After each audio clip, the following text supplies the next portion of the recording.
बृहस्पतिवार व्रत की विधि। इस दिन भगवान विष्णु की पूजा होती है। दिन में एक समय ही भोजन करें, पीले वस्त्र धारण करें, पीले फलों का प्रयोग करें। भोजन भी चने की दाल का होना चाहिए। नमक नहीं खाना चाहिए। पीले रंग का फूल, चने की दाल, पीले कपड़े तथा पीले चंदन से पूजन करनी चाहिए। पूजन के पश्चात कथा सुननी चाहिए। यह व्रत करने से बृहस्पति देवता अति प्रसन्न होते हैं तथा धन, अन्न और विद्या व रूपवान पत्नी का लाभ होता है। स्त्रियों के लिए यह व्रत अति आवश्यक है। इस व्रत में केले का पूजन होता है। आइए मित्रों, बृहस्पतिवार व्रत की कथा शुरू करते हैं। बृहस्पतिवार व्रत कथा। एक नगर में एक बड़ा व्यापारी रहता था। वह जहाज में माल लदवाकर दूसरे देशों को भेजा करता था। खुद भी जहाज़ों के साथ दूर दूर के देशों को जाया करता था। इस तरह वह खूब धन कमाकर लाता था। उसकी गृहस्थी खूब मज़े से चल रही थी। वह दान भी खूब जी खोलकर करता था, परंतु उसका इस तरह से दान देना उसकी पत्नी को बिल्कुल पसंद न था। वह किसी को एक भी दमड़ी देकर खुश न थी। एक बार जब वह सौदागर माल से जहाज़ को भरकर किसी दूसरे देश को गया हुआ था, तो पीछे से बृहस्पति देवता साधु का रूप धारण कर उसकी कंजूस पत्नी के पास पहुँचे और भिक्षा की याचना की। उस व्यापारी की पत्नी ने बृहस्पति देवता से कहा, महात्मा जी, मैं तो इस दान पुण्य से बहुत तंग आ गई। मेरा पति सारा धन दान में व्यर्थ ही नष्ट करता है। आप कोई ऐसा उपाय कीजिए जिससे हमारा सभी धन नष्ट हो जाए। इससे न तो धन लुटेगा और न ही मुझे दुख होगा। बृहस्पति देवता ने कहा, हे देवी, तुम बड़ी विचित्र हो। धन और संतान तो सभी चाहते हैं। पुत्र और लक्ष्मी तो पापी के घर में भी होनी चाहिए। यदि तुम्हारे पास बहुत धन है तो तुम दिल खोलकर पुण्य कार्य करो। भूखों को भोजन खिलाओ, प्यासों को पानी पिलाओ, यात्रियों के लिए धर्मशाला बनाएं। कितने ही निर्धनों की कुंवारी कन्याएं धन के अभाव में अविवाहित बैठी हैं, उनका विवाह संपन्न कराओ। और भी अनेक पुण्य कार्य हैं जिनको करके तुम्हारा लोक परलोक सार्थक हो सकता है। लेकिन व्यापारी की स्त्री बड़ी ढीठ थी। उसने कहा, महात्मा जी, मैं इस विषय में आपकी कोई बात नहीं सुनना चाहती। मुझे ऐसे धन की कोई आवश्यकता नहीं जो मैं दूसरों को बांटती फिरूं। बृहस्पति देवता बोले, यदि तुम्हारी ऐसी इच्छा है तो फिर ऐसा ही होगा।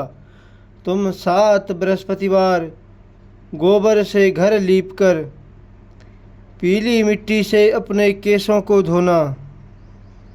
भोजन में मांस मदिरा ग्रहण करना, कपड़े धोना, बस तुम्हारा सारा धन नष्ट हो जाएगा। इतना कहकर बृहस्पति देव अंतर्ध्यान हो गए। उस औरत ने बृहस्पति देवता के कहे अनुसार 7 बृहस्पतिवार वैसा ही करने का निश्चय किया। केवल 6 गुरुवार बीतने पर ही उस स्त्री का संपूर्ण धन नष्ट हो गया और वह स्वयं भी परलोक सिधार गई। उधर माल से भरा उसके पति का जहाज समंदर में डूब गया और उसने बड़ी मुश्किल से लकड़ी के तख्तों पर बैठकर अपनी जान बचाई। वह रोता धोता अपने नगर में वापस पहुंचा। वहां आकर उसने देखा कि उसका सब कुछ नष्ट हो गया है। उस व्यापारी ने अपनी पुत्री से सब समाचार पूछा लड़की के पिता को उस साधु बृहस्पति वाली पूरी कहानी सुना दी। उसने पुत्री को शांत किया। अब वह प्रतिदिन जंगल में जाकर वहाँ से लकड़ियाँ चुन लाता और उन्हें नगर में बेचकर अपनी जीविका चलाने लगा, मगर गुजारा बड़ी मुश्किल से होता था। एक दिन उसकी पुत्री ने दही खाने की इच्छा प्रकट की, लेकिन व्यापारी के पास एक भी पैसा नहीं था कि उसको दही लाकर देता। लकड़हारा उसे आश्वासन देकर जंगल में जाकर एक वृक्ष के नीचे बैठकर अपनी पूर्व दशा को विचार कर रोने लगा। वह गुरुवार का दिन था। बृहस्पति देवता उसकी यह अवस्था देखकर साधु का रूप धारण कर उस व्यापारी के पास आ पहुँचे और कहने लगे, लकड़हारे, तू इस जंगल में किस चिंता में बैठा है? व्यापारी ने उत्तर दिया, महाराज, आप सब कुछ जानने वाले हैं। इतना कहकर उसने आर्द्र कंठ और भीगी आंखों से बृहस्पति देवता को अपनी आप बीती सुना दी। बृहस्पति देवता ने कहा, भाई, तुम्हारी पत्नी ने गुरुवार के दिन भगवान का अपमान किया था, इसी कारण तुम्हारा यह हाल हुआ है। लेकिन अब तुम किसी प्रकार की चिंता न करो, भगवान तुम्हें पहले से भी अधिक धनवान करेंगे। तुम मेरे कहे अनुसार गुरुवार के दिन बृहस्पति का पाठ किया करो। 2 पैसे के चने और मुनक्का मंगवा कर जल के लोटे में थोड़ी सी शक्कर डालकर वह अमृत और प्रसाद परिवार के सब सदस्यों तथा कथा सुनने वालों में बांट दो और खुद भी अमृत पान किया करो तथा प्रसाद खाया करो, तो भगवान तुम्हारी सब मनोकामनाएं पूर्ण करेंगे। साधु को प्रसन्न देखकर उस व्यापारी ने कहा, महाराज, मुझे लकड़ियों में से तो इतना भी लाभ नहीं कि 2 पैसे की दही लाकर भी अपनी इकलौती कन्या को खिला सकूं। उसको मैं हर रोज़ झूठा आश्वासन देकर टालता हूँ। बृहस्पति देवता ने कहा, भक्तराज, तुम चिंता मत करो। आगामी गुरुवार के दिन तुम शहर में लकड़ियाँ बेचने के लिए जाना। तुमको उस दिन लकड़ियों के 4 पैसे अधिक मिलेंगे, जिसमें से तुम 2 पैसे का दही लाकर अपनी पुत्री को खिलाना और 2 पैसे का मुनक्का और चने लाकर गुरुवार देवता की कथा करना। जल में जरा सी शक्कर डालकर अमृत बनाना और कथा का प्रसाद सब में बांटना और खुद भी खाना, जो तुम्हारे सब काम सिद्ध हो जाएंगे। इतना कहकर बृहस्पति देवता अंतर ध्यान हो गए। गुरुवार के दिन उस व्यापारी ने जंगल में से लकड़ियाँ इकट्ठा की और शहर में बेचने के लिए गया। उसको उस दिन 4 पैसे अधिक मिले, जिसमें से 2 पैसे की दही लाकर उसने अपनी लड़की को दे दी और 2 पैसे के चने और मुनक्का लेकर अमृत बनाकर प्रसाद बांटा और प्रेम से खाया। उस दिन से उसकी सब कठिनाइयाँ दूर होने लगी, परंतु अगले गुरुवार को वह बृहस्पति देवता की कथा करना भूल गया। शुक्रवार को उस नगर के राजा ने आज्ञा दी कि मैंने एक बहुत बड़े यज्ञ का आयोजन करवाया है, अतएव कोई भी व्यक्ति अपने घर में अग्नि न जलावें और समस्त जनता मेरे यहाँ आकर भोजन करें। जो इस आदेश की अवहेलना करेगा उसे सूली पर लटकाया जाएगा। राजा की आज्ञा अनुसार अगले दिन सब लोग राजा के महल में भोजन करने गए, लेकिन वह व्यापारी और उसकी लड़की दोनों तनिक विलंब से पहुँचे। अतः राजा ने उन दोनों को अपने महल में अंदर ले जाकर भोजन करवाया। जब वह पिता पुत्री भोजन करके वापस गए तो महारानी की दृष्टि उस खूंटी पर पड़ी जिस पर उसका 9 लखा हार टंगा हुआ था। उस खूंटी पर अब हार नहीं था। महारानी को विश्वास हो गया कि उसका हार लकड़हारा और उसकी लड़की ही ले गए हैं। फौरन सिपाहियों को बुलाकर दोनों बाप बेटी को कैद करवाकर जेल में डाल दिया गया। कैद खाने में पड़कर बाप बेटी दोनों अत्यंत दुखी हुए। वहाँ उन्होंने बृहस्पति देवता का स्मरण किया। बृहस्पति देवता वहीं प्रकट हो गए और व्यापारी से कहने लगे, भक्तराज, तुम पिछले सप्ताह बृहस्पति देवता की कथा करना भूल गए थे, इसलिए तुम्हारा यह हाल हो गया है। परंतु तुम किसी प्रकार की चिंता न करो। बृहस्पति के दिन कैद खाने के दरवाजे पर तुम्हें 2 पैसे पड़े दिखाई देंगे। तुम वह पैसे उठाकर चने और मुनक्का मंगवा लेना। फिर विधि पूर्वक देवता का पूजन तथा कथा करना। तुम्हारे सब दुख दूर हो जाएंगे। बृहस्पतिवार के दिन उस व्यापारी को जेल के मुख्य द्वार के पास 2 पैसे पड़े हुए मिले। बाहर सड़क पर एक स्त्री जा रही थी। व्यापारी ने उसे बुलाकर कहा कि वह बाजार से उसे 2 पैसे के चने और मुनक्का ला दे ताकि मैं बृहस्पति देवता की कथा कर सकूं। इस पर उस स्त्री ने कहा, मैं अपनी बहू के लिए कपड़े सिलवाने जा रही हूँ, मैं बृहस्पति भगवान को क्या जानूँ। इतना कहकर वह औरत वहाँ से चली गई। थोड़ी देर बाद वहाँ से एक और स्त्री निकली।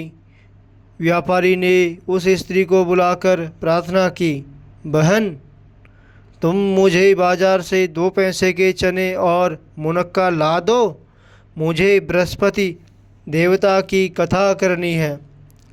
वह स्त्री बृहस्पति देवता का नाम सुनकर बोली, बलिहारी जाऊं वीर भगवान के नाम पर। मैं तुम्हें अभी मुनक्का और चने ला कर देती हूँ। मेरा इकलौता बेटा मर गया है, मैं उसके लिए कफन लेने जा रही थी, मगर अब पहले तुम्हारा काम करूँगी, उसके बाद बेटे के लिए कफन लाऊंगी। उस स्त्री ने व्यापारी से 2 पैसे लिए और बाजार से चने और मुनक्का ले आई और स्वयं भी बृहस्पति देवता की कथा सुनी तथा कथा समाप्त होने के बाद वह स्त्री अपने पुत्र के लिए कफन लेकर अपने घर की ओर रवाना हुई तो क्या देखती है कि लोग उसके बेटे की लाश को राम नाम सत्य है कहते हुए शमशान की ओर ले जा रहे थे। उस स्त्री ने उन लोगों से कहा, भाई, मुझे अपने लाडले का मुख तो देख लेने दो। लोगों ने अर्थी को जमीन पर रख दिया। तब उस स्त्री ने अपने मृत पुत्र के मुख में प्रसाद और अमृत डाला। प्रसाद और अमृत के मुख में पड़ने के साथ ही उसका पुत्र उठ खड़ा हुआ और अपनी माता को गले लगा कर मिला।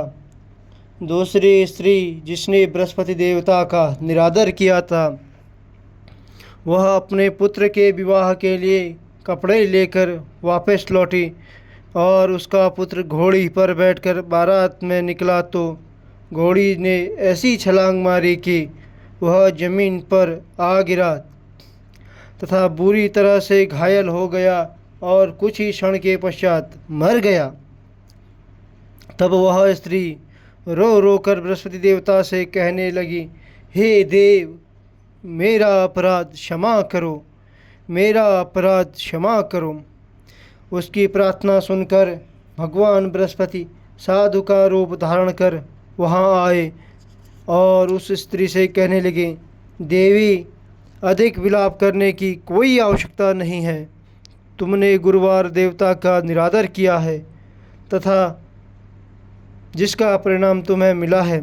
तुम जेल खाने जाकर भक्त से क्षमा याचना करो, उससे सब कुछ ठीक हो जाएगा। वह स्त्री फिर जेल खाने पहुंची और मुख्य द्वार के पास जाकर उस व्यापारी से हाथ जोड़कर कहने लगी, भक्तराज, मैंने तुम्हारा कहा नहीं माना, मुनक्का और चने लाकर तुम्हें नहीं दिए, इससे गुरुवार देवता मुझसे रुष्ट हो गए हैं, जिसके कारण मेरा इकलौता लड़का घोड़ी से गिरकर मर गया है। व्यापारी ने कहा, माता, तू चिंता मत कर, गुरुवार देवता सब कल्याण करेंगे। तुम अगले गुरुवार को आकर बृहस्पति देवता की कथा सुनना। तब तक अपने पुत्र के शव को फूल, इत्र, घी आदि सुगंधित पदार्थों में रख दो। उस स्त्री ने ऐसा ही किया। बृहस्पति का दिन भी आ गया। वह 2 पैसे के मुनक्का और चने लेकर तथा पवित्र जल का लोटा भरकर जेल के द्वार पर आई और श्रद्धा के साथ बृहस्पति देवता की कथा सुनी।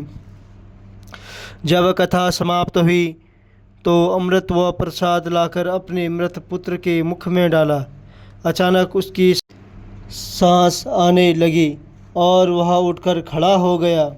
पुत्र को लेकर वह महिला खुशी से अपने घर को रवाना हुई और बृहस्पति देवता के गुण गाने लगी। उसी दिन रात्रि में राजा को बृहस्पति देवता ने स्वप्न में दर्शन दिए और कहा, हे राजन, तूने जिस व्यापारी और उसकी पुत्री को जेल में बंद कर रखा है, वे दोनों निर्दोष हैं। अब दिन निकलने के साथ ही दोनों को जेल से रिहा कर दे। तेरी रानी का 9 लखा हार उसी खूंटी पर लटका है। दिन निकला तो रानी ने अपना हार खूंटी पर लटका देखा। राजा ने उस व्यापारी को जेल से रिहा कर अपने अपराध के लिए उससे क्षमा मांगी और उसको अपना आधा राज्य देकर तथा उसकी लड़की का उच्च कुल में विवाह कर दहेज में हीरे जवाहरात दिए। बृहस्पति देवता ऐसे ही हैं, जैसी जिसकी मनोकामना होती है वह पूर्ण करते हैं। इस व्रत के करने से व्यक्ति रोग मुक्त व निर्धन धनवान होता है, निपुत्र पुत्रवान होता है, यश व ऐश्वर्य की वृद्धि होती है, जीवन सुखमय होता है, मन की चिंताएं भी दूर होती हैं। जो कोई श्रद्धा और प्रेम से बृहस्पति देवता की कथा पढ़ेगा अथवा दूसरों को पढ़कर सुनाएगा, उसकी सब इच्छाएं पूर्ति होंगी, परिवार में शांति होंगी। ओम नमो भगवते वासुदेवाय नमः। बोलिए भगवान श्री हरि की जय।